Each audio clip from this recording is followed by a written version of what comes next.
Prasthanatraya and Yoga Sutras of Patanjali with various classical Sanskrit commentaries in the Gurukulam. Welcome, sir. We look forward to your talk. Today, Dr. Jayaraman is going to talk about pranayama from the Jyotsna Tika of the Hathayogapradeepika. Om Sahana Vavatu Sahano Bhunaktu Sahaviryam Karavavahe Tejasvinavadhitamastu ma Vidvishavahe. Om Shanti Shanti Shanti. Pranam Saradam Devim Ramakrishna Order. Paraparame Jayoshnitva Pranamami Muhurmuhu Namaskri Yatirajaya Vivekananda Suraye Satchit Sukha Svarupaya Swamine Tapaharini. So you may please start. My Sashtanga pranams at the feet of holy feet of Swami Atmapriyanandaji, and also to be part of this very prestigious workshop, webinar that's being organized, webinar series that is being organized. I am also very happy to be invited, blessed to be part of this webinar. Shri Gurubhyo Namaha. Sarvesham Namaskaraha. Without much delay, I will right away go into the topic. I hope I am audible. In a couple of minutes, I will also share my slide. The title of the topic, the title of my talk is Inputs or Insights from Jyotsna Commentary. Insights from Jyotsna Commentary of Hathayogapradeepika on pranayama. Everyone is aware that Hathayogapradeepika or Hathapradeepika is a very important central treatise on Hatha Yoga, written by Yogi Swatma Rama in around 14th-15th century. And more interestingly, the depth of the practices that are spoken in Hathayogapradeepika emerge from the commentary literature, especially a commentary written by Swami Brahmananda in the 19th century. For this 14th century text on Hatha Yoga, the 19th century commentary called Jyotsna. Jyotsna means moonlight. Hatha Pradeepika already means light, the lamp on Hatha Yoga, and Jyotsna is a gentle moonlight. So which makes it the gentle, cool moonlight. So the study, the knowledge of Jyotsna will add a beneficial, just like exposing ourselves in the moonlight makes us more happy. So in the same way, studying Hathayogapradeepika with the Jyotsna makes it more enjoyable, more insightful. So as the topic of the entire webinar is pranayama, I would like to share intricate insights on practice of pranayama from Hathayogapradeepika Jyotsna by Brahmananda. I will right away share my screen.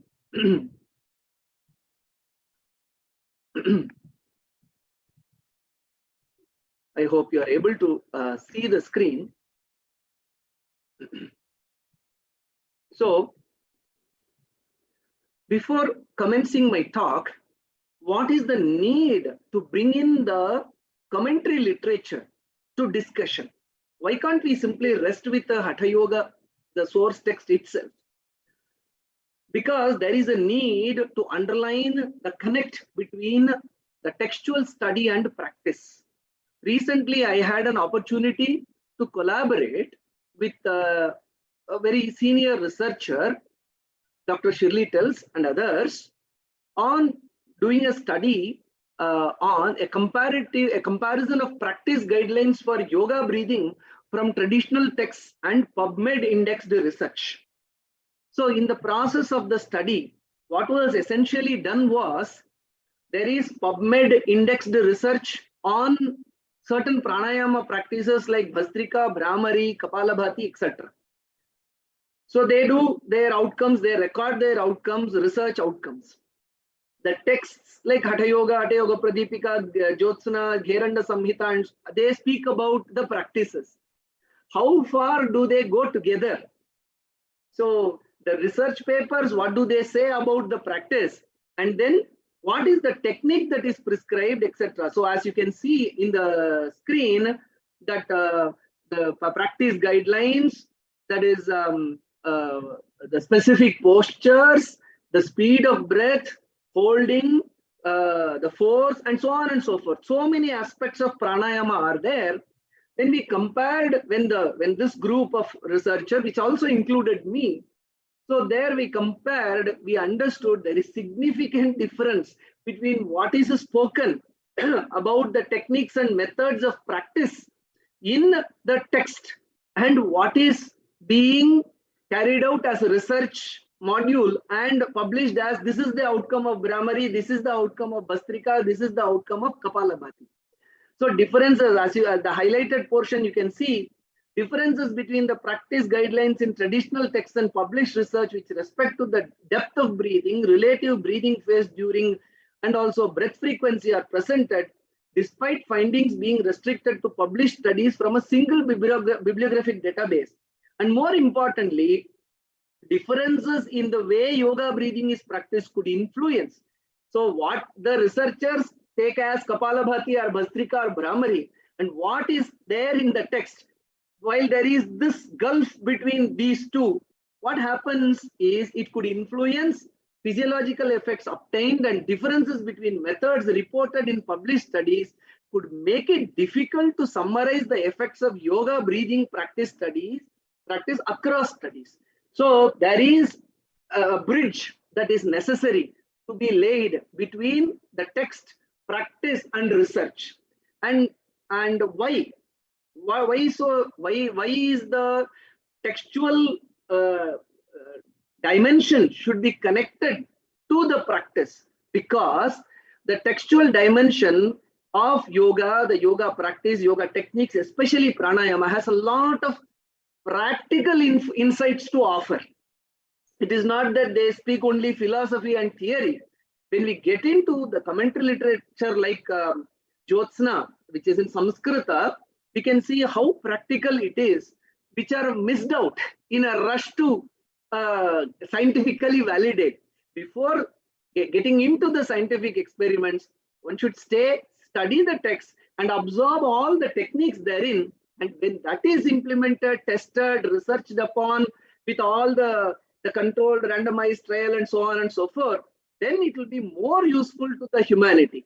So to underline this aspect, so I have taken up this particular topic of getting the insights or highlighting, underlining certain insights on pranayama from Hathayogapradeepika.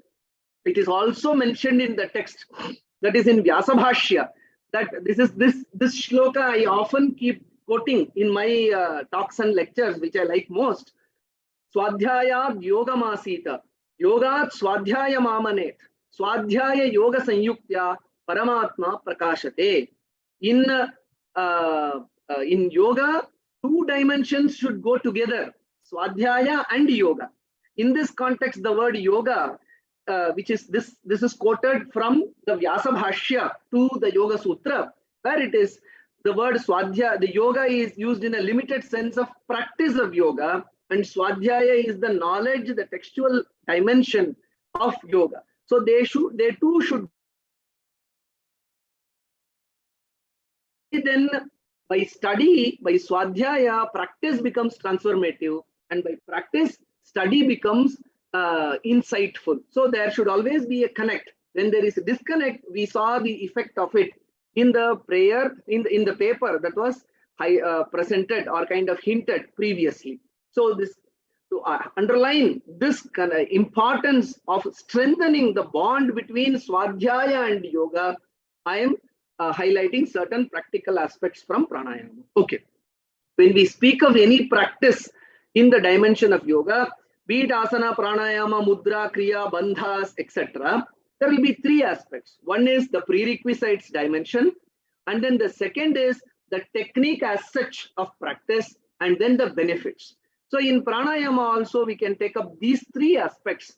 So insights from the Jyotsna commentary on the prerequisites and also certain fundamental regulations to be practiced on pranayama from Jyotsna commentary, then insights into the technique of practice as such from the Jyotsna commentary, and also insights on benefits of pranayama. Again, there is a rush to generalize or kind of fix upon this is the benefit of the pranayama. Okay, let's wait and see what the texts have to offer on the benefits. So these three dimensions, we will see how the Jyotsna commentary presents, and I will take up a few illustrations, 3 or 4 illustrations for each of this from the text. So this is the background.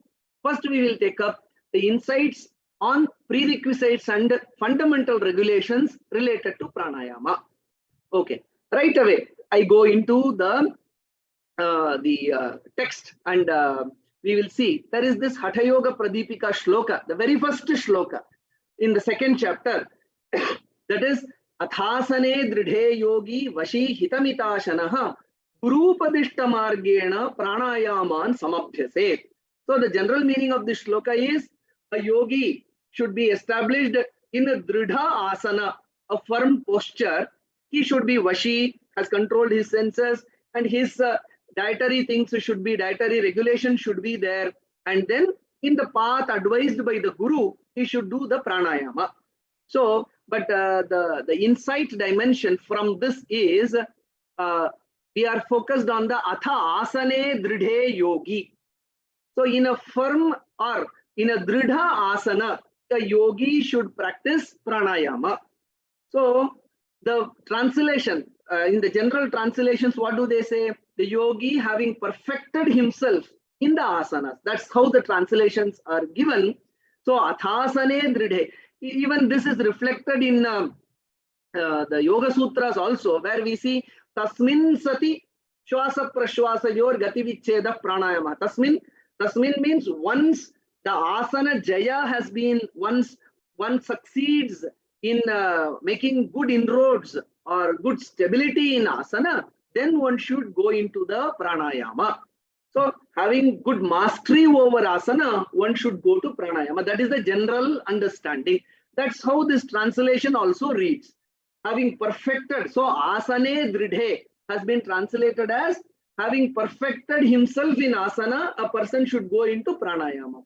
But when we look into the commentary, Jyotsna commentary, it is very interesting that he adds another dimension when he says, of course, the former meaning is not wrong. Yes, once having gained mastery over asana, one should go into pranayama. But the commentator says that dridha can also mean a firm posture. For pranayama, the posture should be firm. That's why the commentator says dridhe, thire. The posture should be firm and stable. A yogi should choose a stable asana. And what is the meaning of stable asana? Kutasana di varjite.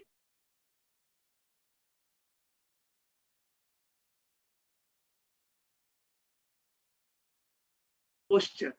So, dridha, is that a dridha asana? Is that a stable asana? No.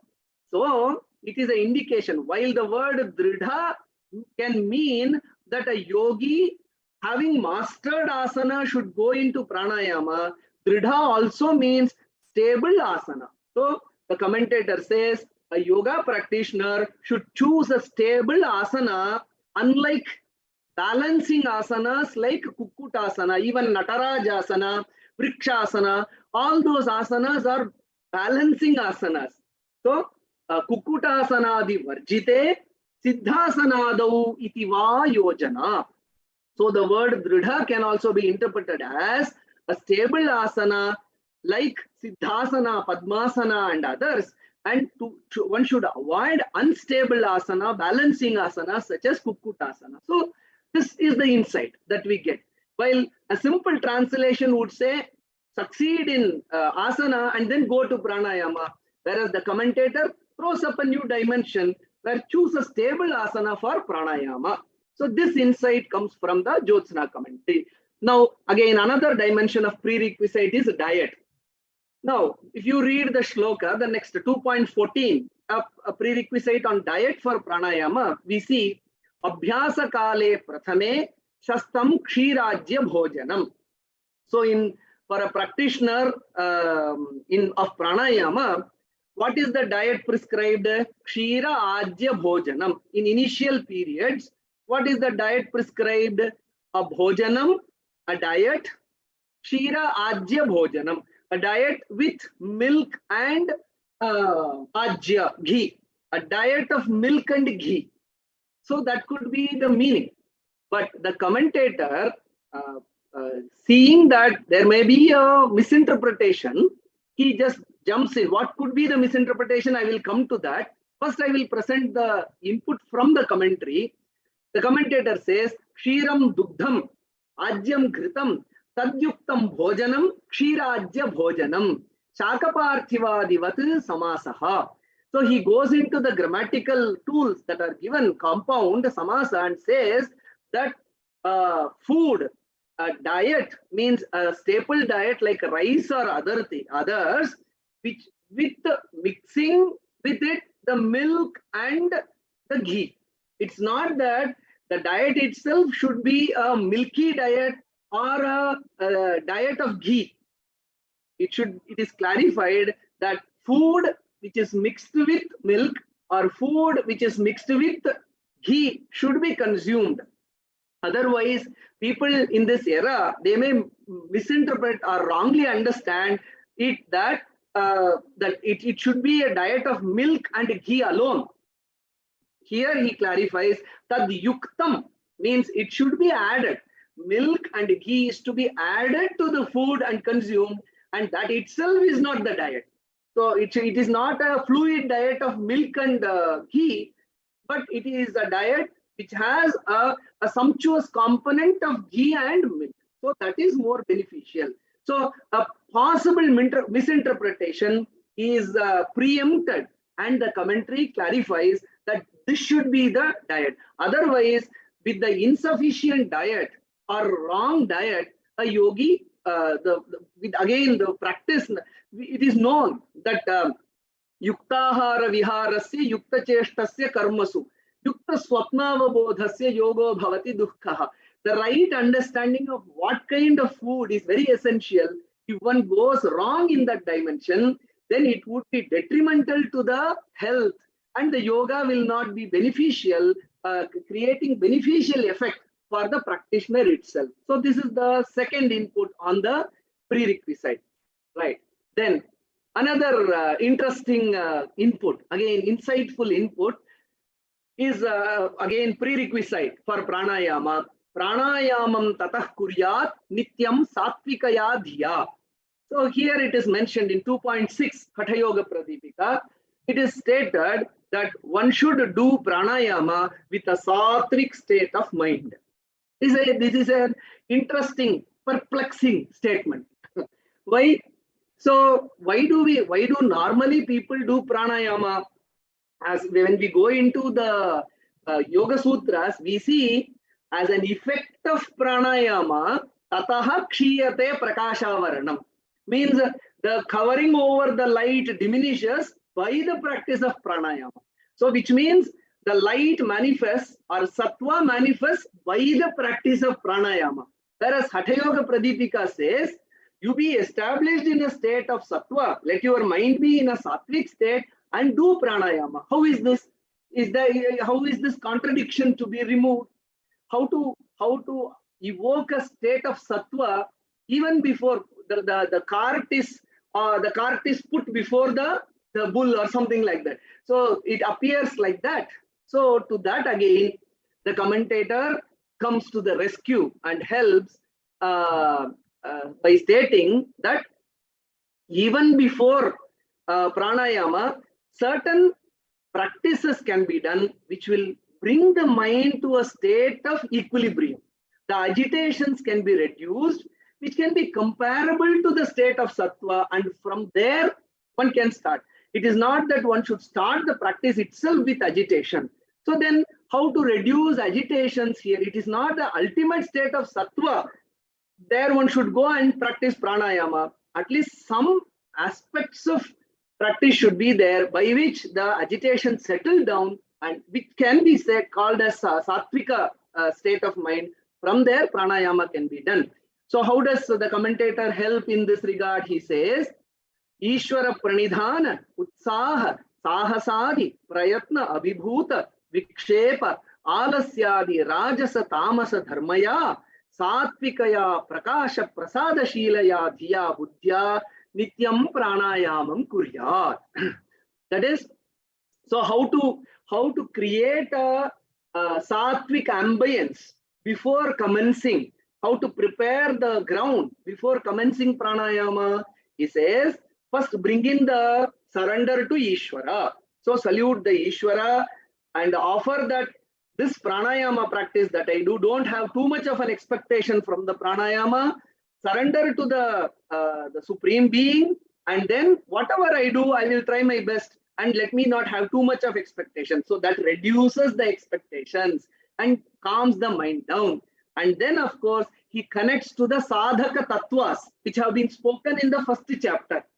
Utsahat, sahasat, dhairyat, tattvajnanat cha nishchayat, janasanga parityagat, shadbhir yoga prasidhyati. In the first chapter, it was said that for a practice of pranayama, for the practice of yoga, you need 6 factors. Utsaha, enthusiasm; sahasa, not worrying too much whether what will be the outcome, whether I will succeed or not. No, just jump into the practice as guided by the teacher. Just get into the practice. Dhairya, of course, when there is some slipping down, have the courage and fight back.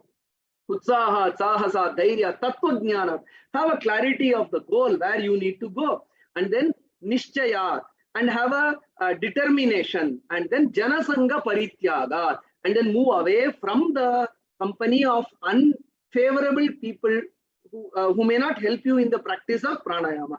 So with all these preparations, what happens? Alasya, vikshepa, alasya, rajasa, tamasa.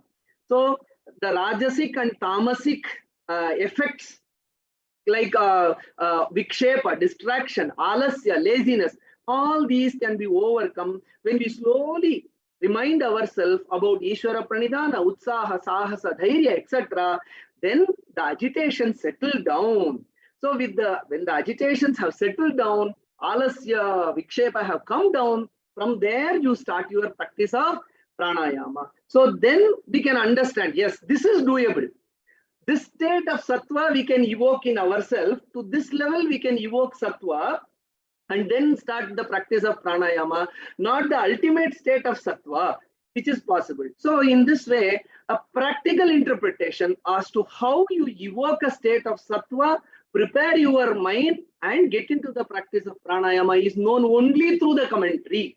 So otherwise it is always a confusion, putting the cart before the vehicle, that happens. So again, a fourth example with regard to the regulation of practice of breathing. So we know that there are 3 elements of breathing. One is inhalation, puraka, then exhalation, rechaka, and then the third element is kumbhaka. So how to do, what is the thumb rule with regard to puraka, rechaka and kumbhaka? These are also still the basics of pranayama. We have not got into the techniques as such. Even in the basics, you can see how much of insights, inputs are coming forth from the commentary. There is a shloka 2.18, which says, Yuktam yuktam tyajet vayum, yuktam yuktam cha purayet, yuktam yuktam cha badhniyat, evam siddhim avapnuyat. It's a beautiful rhyming rhythmic shloka with lot of repetition. So siddhi in pranayama is achieved. How? Yuktam yuktam tyajet, by exhaling in a yuktam manner. Yuktam yuktam cha purayet, in a yuktam manner, by inhalation success is achieved. Yuktam yuktam cha badhniyat. By holding the breath in a yuktam manner, you will succeed in pranayama. What is this yuktam? So the translator gives, one of the translators, he says gradually, by gradual exhalation, by gradual inhalation, and gradual holding of the breath, siddhi is attained in pranayama. What is the meaning of gradual? This gives rise to lot of interpretations, and so many people will have so many ideas in that. So to put a rest to it and also give a solid input, practical input, and a thumb rule, to establish a thumb rule in inhaling, exhaling, and holding the breath, the commentator comes in. He says, yuktam iti vayum pranam yuktam tyajet rechana kale shanaihi eva rechayet the vegataha. So what is yuktam in exhalation? Shanaihi, slow exhalation. Every exhalation other than Kapalabhati and other than in Bhastrika, every other exhale where the very default inhalation exhalation is rapid, every other exhalation in every other pranayama should be slow. That is the thumb rule for exhalation. And then yuktam cha purayet. What is yuktam in inhalation? The commentator says, nacha alpam, nacha adhikam. It is the quantity. While inhalation, while inhaling, it is not the speed or pace which is important. It is the quantity, volume, how much you inhale. It should neither be more than your capacity nor lesser than your capacity. So one should find that balance in inhalation. Appropriate inhalation, appropriate volume of breath should be inhaled. And then yuktam cha badhniyat. How to hold the breath in yuktam manner? Jalandhara bandhadi yuktam badhniyat. What is the right or the proper way of holding the breath within? It is not simply freezing after inhaling. You inhale, hold the breath, and do the three bandhas: Jalandhara bandha, Udyana bandha, Mula bandha. So holding the breath with the three bandhas is the right way of holding the breath. Exhaling slowly is the right way of exhalation, and inhalation should be done in the right quantity. So while the text and translation give very little detail, when we get into the commentary, we get very, very fundamental lessons on how to inhale, how to exhale, and how to hold the breath if we desire the benefits that are practiced. I don't know in any practice discipline whether this is highlighted. So these are very practical inputs that are given, but seldom noticed and seldom kept as a prerequisite in any research study. I'm not very sure. It may be done.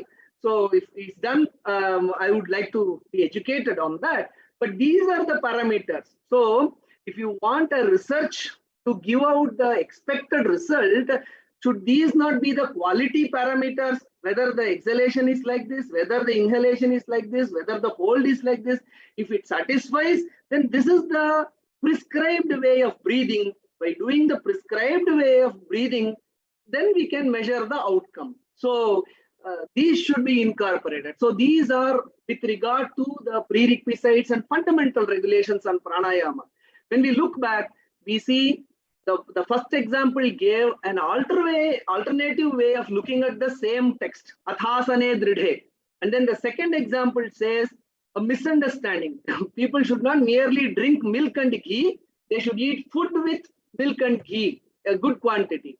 And then so avoiding misunderstanding and then clarifying a confusion. Should sattva come first or pranayama come first? That clarification is given. And then, of course, unearthing a totally missed out meaning comes from the yuktam discussion that we did. So in the prerequisites itself, we see rich insights coming from the, and then finally, these have telling implication and impact in the practice. If these are properly absorbed and incorporated, of course, the quality standards of practice will certainly improve. There is no doubt about it. So these are the insight at the prerequisite level. Now let us quickly get into, after preparing, we get into the technique of it. So in the technique dimension, what are all the insights that come from the Jyotsna commentary of Hathayogapradeepika? Now, let us see about two pranayamas. One is the Brahmari and also the Sitkari pranayama, which is stated there. Sitkam kurya tatha vaktre घ्राणेन इव विजृंभिकाम एवं अभ्यास योगेन कामदेवो द्वितीयकः. So here in this practice, the Hathayogapradeepika text says that one should make that seeth sound through the mouth and says that exhale and then exhale through the nostril. So only two elements or two steps in the technique only is mentioned. So inhale by making a sound, seeth sound in the mouth, and then through the nostril exhale it. Now the question will come, whether do we have a hold component in the, because pranayama, if you see everywhere in most texts, we see pranayama is equated to kumbhaka, and also or else it merely becomes kriya. In Kapalabhati is also dealing with breathing, but it is a kriya. Why? There is no kumbhaka element, no breath retention element. So, but this Sitkari is read under Ashta Kumbhakas, but the shloka as such, Hathayogapradeepika as such, does not mention the hold component. It merely says inhale through the mouth and then exhale through the nostril. Then a person certainly reading the text and its translation will have a doubt whether there is at all a hold component in this. So that the commentator comes to the rescue and this clarifies, Kumbhakastu anuktaha api Sitkaryaha kumbhakatvadeva avagantavyaha. The commentator says, though the shloka does not mention the hold component, in which section you find this pranayama? In which section among the Ashtakumbhaka Prakarana? So though unmentioned, though it has not been mentioned, the Kumbhaka component is not mentioned, though retention is not stated, but as it itself is classified as a Kumbhaka, then without a Kumbhaka component or a hold component, can it be classified under Kumbhaka? No. So as it is read under the Kumbhaka division, it should be understood by default there is a Kumbhaka component. So a very clear clarification from the text itself puts many doubts to rest, and we are happy to see that yes, of course, after inhaling through the mouth, we have to hold the breath, and only then the exhalation has to be done through the nostril because of the very prakarana, very division under which it is read. This is the same for the Brahmari also. Vegad ghosham purakam bringanadam bringinadam rechakam mandamandam. That's all. So rapidly inhale with the sound of a male bee and then slowly exhale with the sound of a female bee. Again, here also inhale, exhale component alone is mentioned. The hold component is not mentioned. Here again, the Hathayogapradeepika clarifies, Purakanantaram kumbhakastu Brahmariyaha kumbhakatvadeva siddhaha avisheshacha noktaha. See, avisheshat, as it is the default, as it is a section on kumbhaka, only Puraka rechakayostu visheshaha asti taveva uktav. There is uniqueness only in the way of inhalation and exhalation is done. For example, in Sitkari, the inhalation method is different and exhalation method is different. Ujjayi, the inhalation method is different, exhalation method is different. So wherever there is uniqueness, those components alone have been defined or stated. The default component, that is Kumbhaka, has not been stated because it is common everywhere. It continues everywhere. So that awareness of the context that is underlined, by that we are rest assured that be it Sitkari, be it Brahmari, everywhere there is a hold component after whichever way you inhale as prescribed in the text. So, or else if you literally go only by Hathayogapradeepika, there is every possibility that you will miss that Kumbhaka component. You merely inhale and exhale. In a different place, other texts also speak that the real therapeutic healing dimension of pranayama is in its Kumbhaka portion only. So only when there is a hold component, the healing comes about, the therapeutic impact comes about. Hence, that the very core, the very soul of pranayama itself would have been missed if we don't consult the commentary. And it is there, available, already being mentioned. Then, the second example with regard to the technique of practice is Ujjayi Kumbhaka. So in the 53rd shloka, Gachhata Tishtata Karyam Ujjayakhyam tu Kumbhakam. After speaking about the technique of the Ujjayi Pranayama, one additional significant, interesting dimension of Ujjayi is mentioned, that Ujjayi Pranayama need not be essentially done in a seated posture. Along with being done in a seated posture, Ujjayi can also be done while standing and also while walking. Gachhata, while going, and also while standing. Tishtata, Ujjayi can be done. So then there is a possibility. So in all its fullness, can Ujjayi be done? To that, here the commentator, Jyotsna commentator, that is Brahmananda says, Gachhata Tishtata tu bandha rahitaha kartavyaha Ujjayi pranayamaha. Of course, you can do the inhale exhale component while standing or walking, but and also the hold component. But while holding, one should not practice the three bandhas: Jalandhara bandha, Moola bandha, and Udyana bandha. So while doing Ujjayi in the seated position, inhale, hold, exhale, three dimensions are there.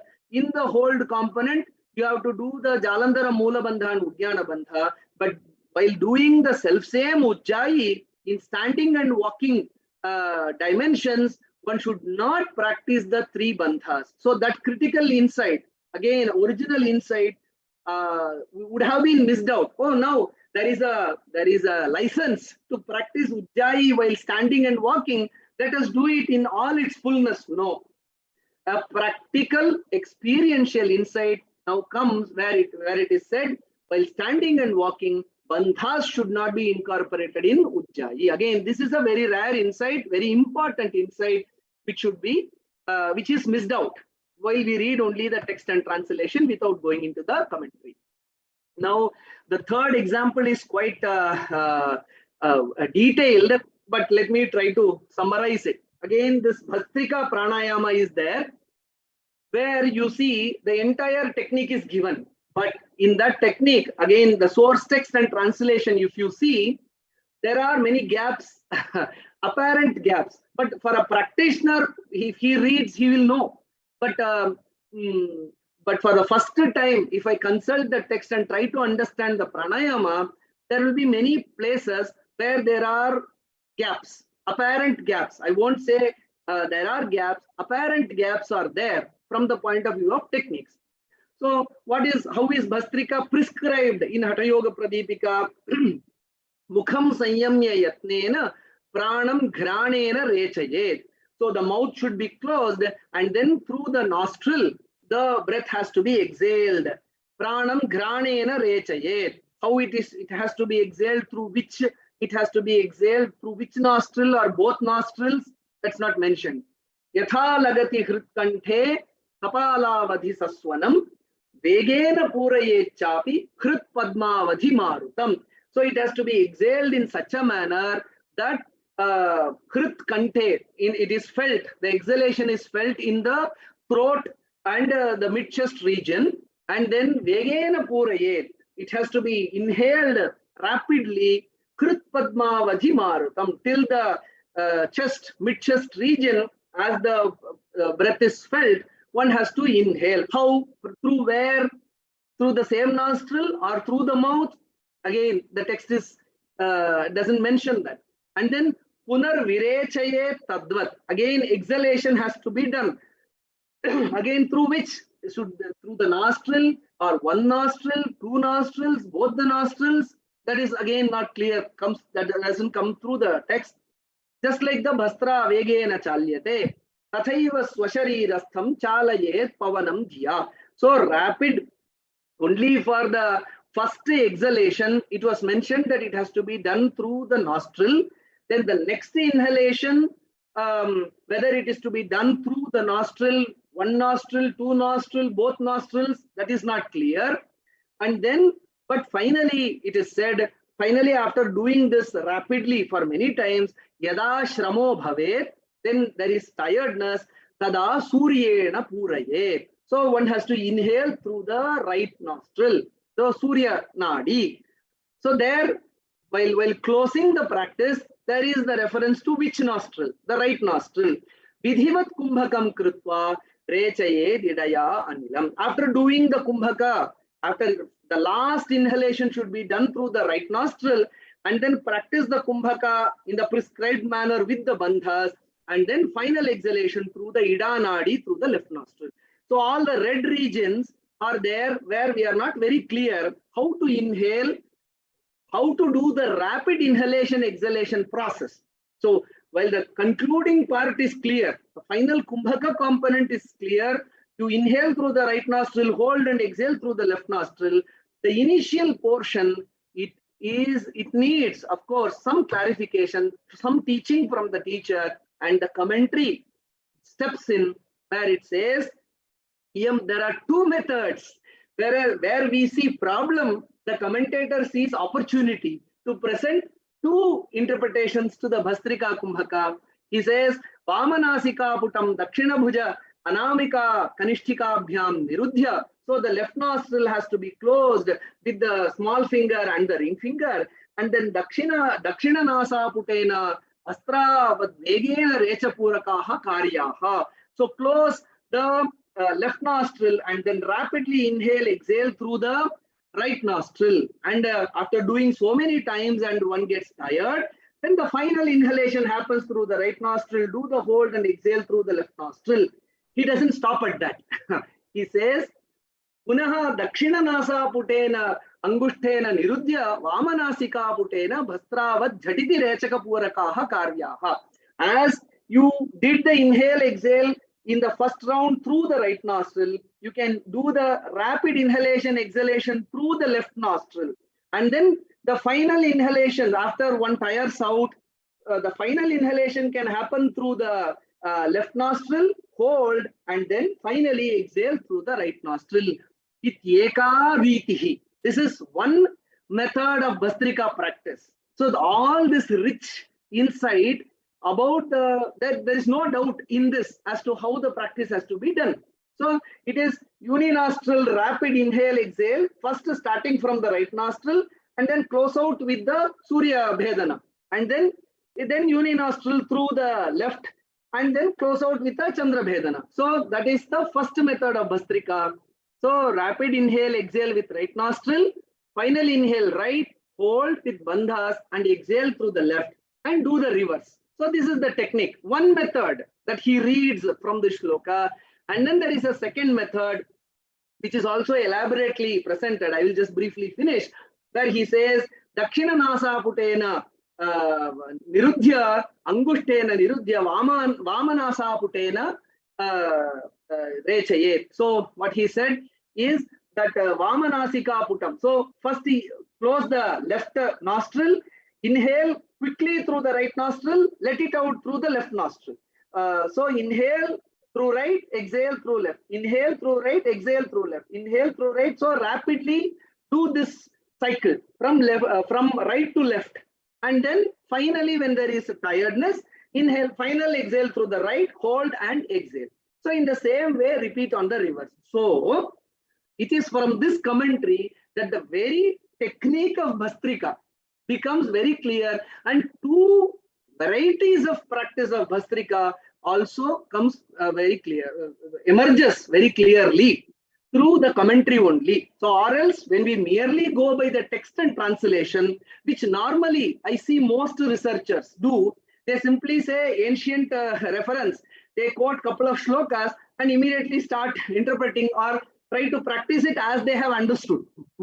But if you keep some time, go into the text, go into the commentary and understand, you have two techniques, two ways of practicing this thing, and this is a treasured wisdom that the text is offering you, but we are not ready to accept. Means we have to be patient, get the text, get the insights from and the techniques from the time-tested literature, and if we incorporate this, then that will be good. And most Bastrika researches which may be happening, we don't know by which method it is being done, or whether any of these two methods of Bastrika is applied at all in the studies on Bastrika that's being happening. So hence, this is the method. So I'm skipping one more example for want of time. So in this way, we can see that with regard to the examples of techniques, what we saw is unearthing the missing component in Shitkari and Brahmari. Initially we saw, and then avoiding the wrong or harmful practice in Ujjayi. One should not do the bandhas in standing and walking position. While you can do the inhale, hold, exhale, but bandhas should not be applied while walking and standing. And then, of course, the entire practice of Bastrika with its twofold variations are brought out only through the commentary literature. And the next example also was there. There is a apparent contradiction. So that is also resolved. Maybe in a later occasion, I will be able to explain. And then finally, the last section is, so we saw the preparation, how in the dimension of preparation, the commentary literature is resourceful and insightful. In the technique of practices, how the commentary literature has a lot to offer. And then finally, in interpreting the benefit also, how the commentary, especially the Jyotsna commentary, is helpful. Again, I will cite two examples and quickly move on to conclude my talk. I would have hinted the flow of thoughts by this. For more details, we can, of course, discuss. So, in the Surya Bhedana Kumbhaka, we see the benefits being spoken as Kapala Shodhanam, Vata Doshagnam, Krimi Dosha Hrit. So, what is the benefit of Surya Bhedana Kumbhaka? The very first Kumbhaka that is mentioned, what is the benefit? Kapala Shodhanam. It cleanses the cranial region. And then Vata Doshagnam. It removes the Vata related issues. And then Krimi Dosha Hrit. It removes the worms, etc. Now, the commentary says, when you say Vata Doshas, Vata related problems, the commentator says, so we say, is it just one problem with related to Vata? The commentator says, Vatajaha doshaha ashiti prakarakaha. So we simply think that Vata dosha is just one problem that is solved by this Surya Bhedana, but the commentator says there are 80 types of problems identified due to the vitiation of Vata. All that can be managed by Surya Bhedana. So the very impact of the practice itself is magnified, or we miss out the benefit of the Surya Bhedana, that it can address 80 types of Vata related problems. That is highlighted or that is magnified, or spotlight is given by the commentary, that is Jyotsna commentary alone. Then what are the 80 types of Vata related problems? One has to go to Charaka Samhita to know about all the 80 types of problems that would occur due to Vata dosha, and then all these can be addressed by the Surya Bhedana practice. So that is the potential. The real potential of this practice is brought out in addressing 80 problems. So though it is mentioned as just a Vata doshagnam, it has the potential to address 80 problems, and then the impact of Surya Bhedana on each of the 80 Vata related problems can be investigated. So it opens up a whole area of research. So how Surya Bhedana is impactful in this problem caused by Vata. So 80 areas of research is opened up by this simple comment of the commentator. And also you say Krimi Dosha Hrit. Krimi Dosha, what is Krimi? Simply say worms. So worms from outside, which worms? Where are they? Which worms are being addressed? The commentator says, Kriminam udare jatanam. The worms that are connected to the gut region. So the gut related worms, problem related to that is managed by this Vata dosha. So it's very specific. So which region? It's not any other worm which is crawling around outside. It is the worm of the gut region that is managed by this Surya Bhedana Kumbhaka. So in this way, in understanding the benefits also of pranayama, you see the commentary coming very handy. And then, of course, I am skipping one example and one more. With this final example, I will wrap up. Where we see after the Bhastrika, the Ashtakumbhaka discussion is completed, where it says Kundali Bodhakam Kshipram Pavanam Sukhadam Hitam. So this Bhastrika Pranayama awakens the Kundali, and then it purifies Pavanam Sukhadam, it gives happiness, and also it is Hitam, beneficial. So latching on to the word Hitam, beneficial, there are rich insights are given by the Jyotsna commentary.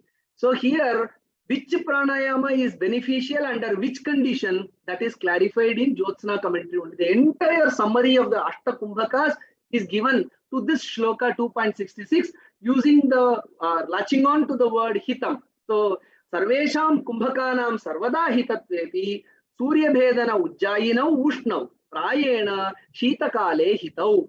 So the commentator says all pranayamas are generally good at all times, but surya bhedana and ujjayi are hot, hence they are good at cold seasons. Sitkari Shitalyau Shitale. The Sitkari and Shitali are cold. They induce a sense of coolness, and so they are good in the hot seasons. Vastra Kumbhakaha Sama Shitoshnaha Sarvada Hitaha. The Vastrika has a balance of heat and cold, hence it can be practiced at all times.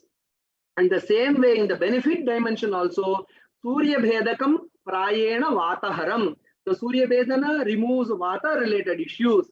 Ujjayi Shleshmaharaha. Ujjayi manages the Tapha. Sitkari Shitalyau Pittahare. Sitkari and Shitali help manage the Pitta related vitiation. Vastrakhyaha Kumbhakaha Tridoshaharaha iti bodhyam. Whereas the Vastrika Kumbhaka manages the vitiation of, is capable of managing the vitiation of all the three doshas. So in this way, the entire summary or structure of the Ashtakumbhakas from the point of view of the mechanism of working and the condition of working of all the Ashtakumbhakas, this is from the Jyotsna commentary. So how the benefits, the working of the pranayama are all brought out. So in this way, we can see when you do a word cloud of the benefits of reading the commentary, you can see unearthing. These are the major themes that come out of analyzing the benefits of studying the commentary for the practice of pranayama. You can see unearthing is a prominent keyword that emerges. So many unnoticed ideas are unearthed with regard to prerequisite, with regard to technique, with regard to the benefits. And then clarification. So many ideas are clarified. Avoiding is another important keyword. So many pitfalls are avoided in terms of preparation, in terms of technique, in terms of outcome, and then resolving. And then wherever there is an apparent contradiction between our understanding and what the text speaks, so that also can also be resolved. Of course, confusion is overcome, and then experiential dimension, misunderstanding, so many other words are also there. But these are the major themes of the benefits of studying the commentary with regard to, it is in these areas that the study of the commentary literature is insightful, especially Jyotsna is insightful in the context of pranayama. And I would just quote Vyasa Bhashya to Yoga Sutra once again to wrap up my talk here, where we see that in any yoga practice, including asana, pranayama, mudra, bandhas, etc., there are three essential components. This again is an oft repeated quotation in my talks. Agamena, anumanena, dhyanabhyasa rasena cha, tridha prakalpayan prajnam labhate yogam uttamam. We all practice yoga. but we all want to practice Uttama Yoga. Labhate Yogam Uttama. How to move from a yoga to Uttama Yoga? Yoga Sutra Vyakhyakara Vyasa says, your yoga, to become a Uttama Yoga, it should have three components. Agamena, the right textual knowledge learned from a teacher, and a systematic study with the Padavakya Pramana Shastras. That Agama, sound textual study. Text again does not mean it is mere philosophy, as has been amply shown by these examples. Text is full of such intricate practical insights. So that is the emphasis, that is the base, that is the first stepping stone in making our yoga Uttama Yoga. Then comes Anumana, which is the Manana Prakriya, where we do inferences, both empirically and also analytically. We do that Anumana inference, and then I have learned the techniques thoroughly textually. I have also thought, discussed, analyzed, debated, and finally arrived at the conclusion about this is how it has to be done. A mere conclusion, inferential conclusion is not enough. Abhyasa rasenacha. We should find a rasa, joy in practice. So study, do the inferences, discussions, and arrive at a conclusion and have a clarity about the technique. And then finally, plunge into the practice and enjoy. So, and experience the beneficial touch of the practice of all the yoga practice, including pranayama. So only with these three components, Agama, Anumana, and Abhyasa Rasa, our yoga becomes Uttama Yoga. And especially with regard to pranayama, all these steps are important, of which Agama is the foundational step. If we, as has been illustrated through these examples, a systematic textual immersion is a very important prerequisite in the systematic practice of pranayama, systematic evaluation of pranayama, and systematic dissemination of the benefits of pranayama to one and all. So with these thoughts, I would conclude my talk and offer my heartfelt thanks to the organizers for giving me this opportunity. Om Shanti Shanti Shanti Hari Om Tat Sat Shri Ramakrishna Order. Thank you so much for a very insightful talk, clarifying so many things and emphasizing the importance of the text along with the commentary by an independent commentator. So it's open to questions. We can take a couple of questions. You can either put it in the chat box or you can talk yourself.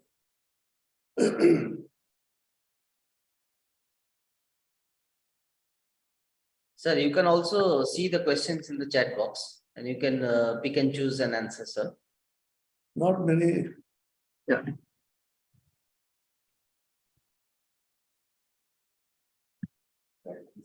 Yeah. One or two comments are there where someone agrees to me completely. Thank you. It's not agreement to me, it is agreeing to the age-old tradition that we have, such a wonderful tradition.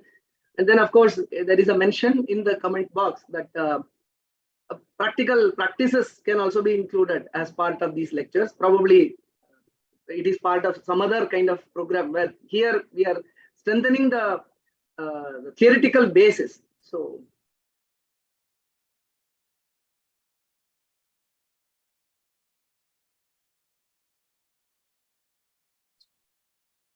everybody is so satisfied and at least some awareness that texts are necessary to be studied rather than picking up from here and there, particularly the danger of translation into English, which you have pointed out.